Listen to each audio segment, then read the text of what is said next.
小朋友他一直咳，哇，他咳怎么办？咳就吃咳嗽药就好了啊，不是吗？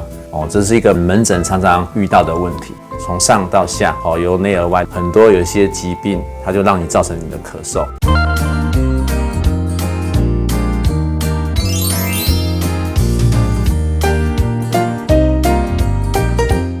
大家好，我是永兴妇幼中心小儿科主治医师吴基伦医师。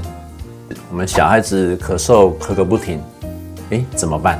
首先我们要找出小朋友咳嗽的原因。我们从我们的肺上来，在我们的气管，在我们的咽喉，在我们的鼻子，甚至我们到我们脑部，都有可能影响到咳嗽。那我们先想最简单、最常见，大家听到的肺炎。所以肺炎，因为它已经侵犯到你最下面、最深层的地方。肺炎有什么特征呢？第一，呼吸会喘；第二个，高烧；第三个，精神会很不好。那除了新冠病毒会造成肺炎之外，还有什么呢？肺炎链球菌会影响到我们肺部，造成肺炎的，还有我们一个流感。流感也是像我们新冠肺炎一样，新冠病毒一样，是一种比较强的病毒啊。另外一种肺炎，就是小朋友他会精神很好，莫名其妙咳了2个礼拜都没有效，他可能就是这个梅将军的肺炎。你就是把这个病史、这个过程讲给我们医生听，我们大概可以去猜测。接下来就是我们的细支气管炎，冬天的时候很常见的呼吸道融合病毒，也很容易会引起我们的细支气管炎。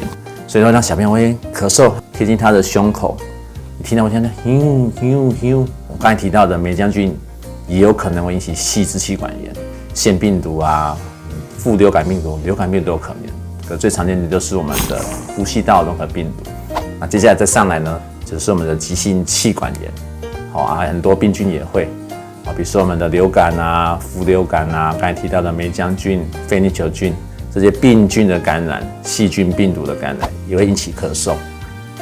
另外一种过敏性的咳嗽，这小朋友可能爸爸妈妈当然都有过敏的体质，也可能有这个遗传上体质，加上我们的南台湾，有时候在冬天、秋天的时候空气不好，或者说温差太大，环境可能尘螨比较多，莫名的咳嗽。所以一个感冒病毒刺激它，就一直咳不停。可后来病毒已经被清除掉了，它还是这样反复的咳，那可能就是我们的气管，它是过敏性的气管，造成它的气管在发炎。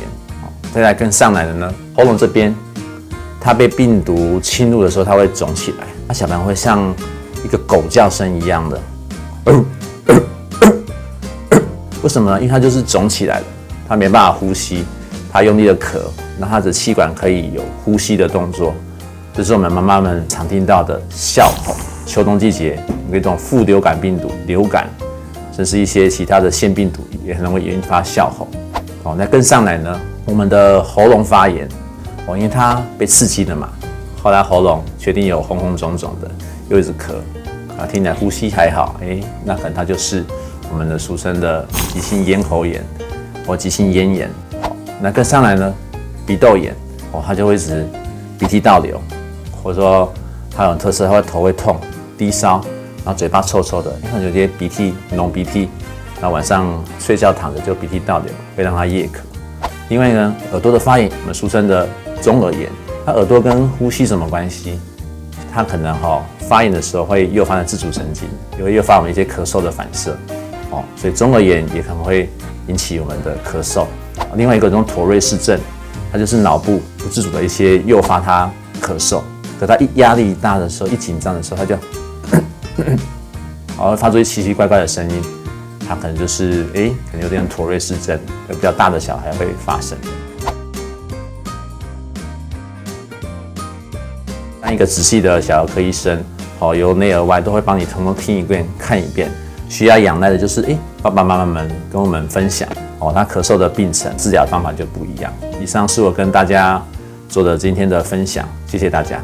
你们喜欢的影片，请我们按赞、留言、分享，让我们更多的朋友可以知道，让他们有一些正确的育儿知识或更丰富的育儿知识，让你们小朋友的照顾上更多的帮忙。谢谢大家。